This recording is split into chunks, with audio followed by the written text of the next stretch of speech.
لاہور کی چھتوں پر کئی سال سے جو ایک خاموشی تھی وہ اب ٹوٹنے والی ہے۔ 2026 میں بسنت کی واپسی کا اعلان ہوا ہے۔ وہی تہوار جو کبھی لاہور کی پہچان تھا، رنگ، خوشی اور بو کاٹا کے شور سے گونجتا تھا۔ لیکن اس بار واپسی کی کہانی میں خوشی کے ساتھ ساتھ ایک بہت گہرا سوال بھی جڑا ہے۔ کیا لاہور اپنی ثقافت کا یہ اہم حصہ ان المناک حادثات کے بغیر منا سکتا ہے جنہوں نے اس پر پابندی لگوائی تھی؟ جی، اور یہ سوال بہت اہم ہے، کیونکہ یہ صرف پتنگ اڑانے کی بات نہیں ہے۔ یہ ایک بہت بڑا سماجی اور انتظامی، آپ کہہ لیں کہ ایک تجربہ ہے۔ بالکل۔ تو آج ہم اسی سوال کا جواب تلاش کرنے کی کوشش کر رہے ہیں۔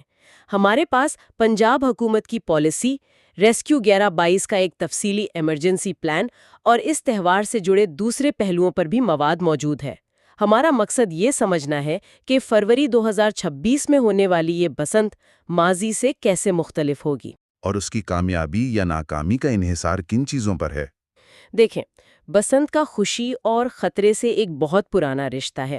ماضی میں جب بھی یہ تہوار منایا گیا، اس کی خوشیاں اکثر قیمتی جانوں کے ضیاع کی وجہ سے ماند پڑ جاتی تھیں۔ جی، تو حکومت کا یہ جو فیصلہ ہے، یہ دراصل ایک بہت نازک توازن قائم کرنے کی کوشش ہے۔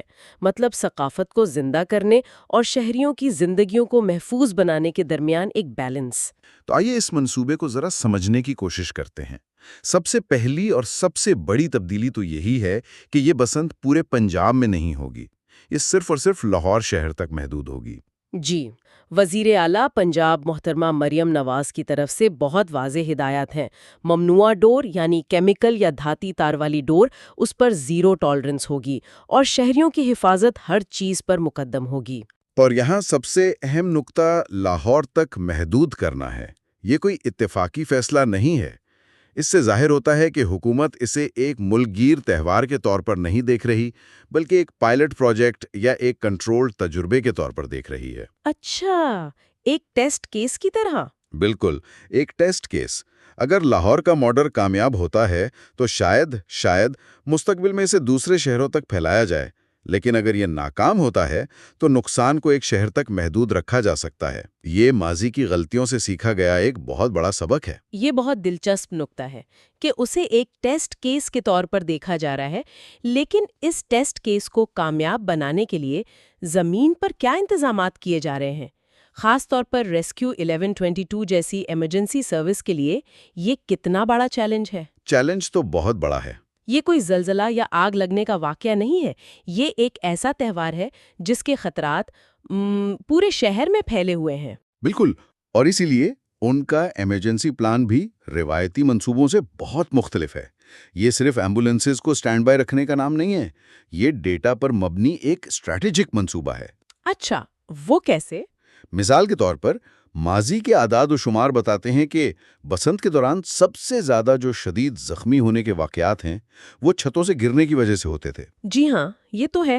تو اسی لیے اس بار ریسکیو ٹیمیں شہر کی بلند عمارتوں اور ان علاقوں کے قریب تعینات کی جائیں گی جہاں پتنگ بازی زیادہ ہوتی ہے۔ ان کا فوکس حادثے کا انتظار کرنا نہیں، بلکہ وہاں موجود ہونا ہے جہاں حادثے کا خطرہ سب سے زیادہ ہے۔ اور دوسرا بڑا خطرہ، وہ تو ہمیشہ سے خونی ڈور رہی ہے، خاص طور پر موٹر سائیکل سواروں کے لیے۔ اس سے نمٹنے کے لیے کیا حکمت عملی ہے؟ اس کے لیے ایک آپ کہہ لیں وہ کثیر الجہاتی حکمت عملی ہے۔ ایک طرف تو پولیس اور ضلع انتظامیہ ہے جو ممنوعہ ڈور کی فروخت اور استعمال کو روکنے کی کوشش کرے گی۔ ٹھیک۔ دوسری طرف ریسکیو 1122 اور ٹریفک پولیس مل کر کام کریں گے۔ ریسکیو موٹر بائکس شہر کی اہم سڑکوں پر گشت کریں گی تاکہ اگر کوئی زخمی ہو تو اسے فوراً طبی امداد دی جا سکے۔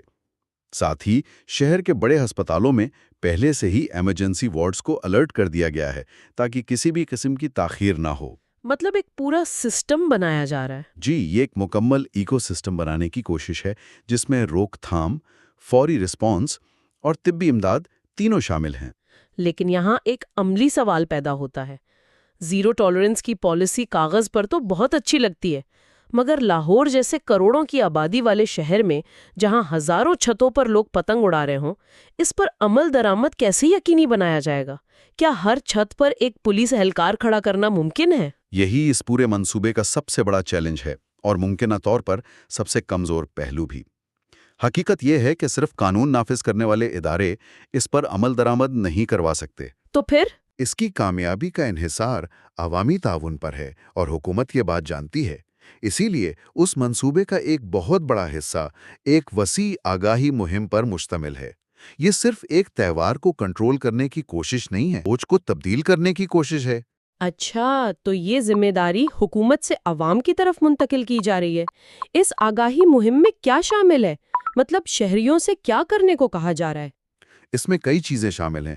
سب سے پہلی اور واضح ہدایت تو یہی ہے کہ خودارا ممنوعہ ڈور استعمال نہ کریں۔ دوسری، ہوائی فائرنگ سے مکمل گریز کریں، جو خوشی کے موقع کو اکثر ماتم میں بدل دیتی ہے۔ جی بالکل۔ اس کے علاوہ بہت عملی ہدایات بھی ہیں، جیسے بچوں کو غیر محفوظ یا نیچی دیواروں والی چھتوں پر اکیلا نہ چھوڑیں، اور موٹر سائیکل سواروں سے خاص اپیل کی گئی ہے کہ وہ ہیلمٹ کے ساتھ ساتھ گردن کے تحفظ کے لیے کوئی مفلر یا ہائی کالر شرٹ ضرور پہنیں۔ یہ چھوٹی چھوٹی احتیاطی تدابیر ہیں جو زندگی اور موت کا فرق ثابت ہو سکتی ہیں۔ جب ہم ضابطوں کی بات کرتے ہیں تو ایک اور پہلو بھی سامنے آتا ہے۔ بسنت صرف پتنگ بازی نہیں، یہ ایک پوری ثقافت ہے، ایک معیشت بھی ہے۔ اندرون شہر میں ہزاروں خاندانوں کا روزگار پتنگ اور ڈور بنانے سے وابستہ تھا، جو پابندی کی وجہ سے ختم ہو گیا۔ کیا اس منصوبے میں ان لوگوں کے لیے بھی کچھ سوچا گیا ہے؟ یہ ایک بہت اہم سوال ہے اور اکثر پالیسی کی بحث میں نظر انداز ہو جاتا ہے۔ دیکھیں، ذرائع کے مطابق حکومت کا فوکس فی الحال محفوظ جشن پر ہے، لیکن اس محدود بحالی سے اس صنعت کو بھی ایک امید ملی ہے۔ اندرون شہر کے کاریگر جو کئی سالوں سے بے روزگار تھے، اب دوبارہ کام شروع کرنے کی تیاری کر رہے ہیں۔ تو ان کے لیے ایک موقع ہے؟ موقع ہے، لیکن ان کے لیے بھی چیلنجز ہیں۔ انہیں صرف محفوظ اور منظور شدہ دھاگے اور پتنگ کا سامان بنانا ہوگا، جس کی نگرانی بھی کی جائے گی۔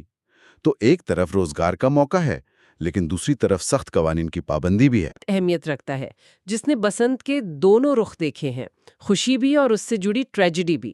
بانی ریسکیو 1122 ڈاکٹر رضوان نصیر، ان کا پیغام اس پوری صورتحال کا خلاصہ کرتا ہے۔ بالکل، اور ان کے پیغام کی خوبصورتی یہ ہے کہ یہ کسی سرکاری افسر کا حکم نامہ نہیں لگتا، بلکہ ایک ایسے شخص کی درخواست لگتی ہے جس کی ٹیموں نے ان حادثات کے نتائج کو اپنی آنکھوں سے دیکھا ہے۔ جب وہ کہتے ہیں کہ بسنت ہماری ثقافت کا خوبصورت اظہار ہے، مگر ثقافت اس وقت خوبصورت رہتی ہے جب اس میں انسان کی جان محفوظ ہو، تو اس کے پیچھے برسوں کا تجربہ بول رہا ہوتا ہے۔ صحیح، انہوں نے اس بات پر بھی زور دیا ہے کہ ریسکیو 112 ہر لمحہ آپ کی مدد کے لیے تیار ہے، مگر اصل کامیابی حادثے سے پہلے احتیاط میں ہے۔ یہ جملہ یہ اس پوری حکمت عملی کے پیچھے کی سوچ کی عکاسی کرتا ہے۔ یہ پرو ایکٹیو اپروچ ہے، ری ایکٹیو نہیں۔ جی ہاں، یہ جملہ اصل کامیابی حادثے سے پہلے احتیاط میں ہے، اس پورے منصوبے کا نچوڑ ہے۔ یہ جشن پر پابندی لگانے کی ذہنیت کے بجائے اسے محفوظ بنانے کے لیے شراکت داری کی دعوت ہے۔ ڈاکٹر رضوان نصیر کا پیغام انتظامیہ اور عوام کے درمیان ایک پل کا کام کرتا ہے۔ وہ ایک طرح سے کہہ رہے ہیں کہ ہم تو تیار ہیں، لیکن اصل ذمہ داری آپ پر ہے۔ بالکل، وہ کہہ رہے ہیں کہ ہم اپنی پوری تیاری کر رہے ہیں، لیکن اس تہوار کی روح کو محفوظ رکھنے کی اصل ذمہ داری خود منانے والوں پر ہے۔ وہ اسے ایک محفوظ، مہذب اور انسان دوست بسنت بنانے کی بات کر رہے ہیں، جو ایک نئی روایت کی بنیاد رکھ سکتی ہے۔ تو اگر ہم اس ساری گفتگو کا خلاصہ کریں تو 2026 کی بسنت دراصل ایک دوراہے پر کھڑی ہے۔ ایک طرف ثقافتی ورثے کو زندہ کرنے کی خواہش ہے، اور دوسری طرف عوامی حفاظت کو یقینی بنانے کا بہت بڑا دباؤ ہے۔ جی، یہ صرف ایک دن کا تہوار نہیں، بلکہ لاہور شہر کے لیے ایک امتحان ہے کہ کیا وہ اپنی روایت کو ذمہ داری کے ساتھ نبھا سکتا ہے۔ بالکل۔ اس کی کامیابی کا انحصار صرف ایمبولینسز کی تعداد یا پولیس کی تعیناتی پر نہیں ہوگا، بلکہ اس بات پر ہوگا کہ لاہور کے شہری اسے کس طرح اپناتے ہیں۔ کیا وہ اس موقع کو ایک مثال بنانے کے لیے اپنا کردار ادا کرتے ہیں، یا ماضی کی لاپرواہی دہرائی جاتی ہے؟ یہ تہوار مستقبل کے لیے ایک مثال قائم کرے گا، جہاں تمام تر توجہ جسمانی نقصانات سے بچاؤ پر مرکوز ہے، وہیں ایک سوال یہ بھی پیدا ہوتا ہے کہ ایک محفوظ اور حکومتی کنٹرول میں منایا جانے والا تہوار بسنت کی اس بے ساختہ اور روایتی روح پر کیسے اثر انداز ہوگا جو ماضی میں اس کی پہچان تھی؟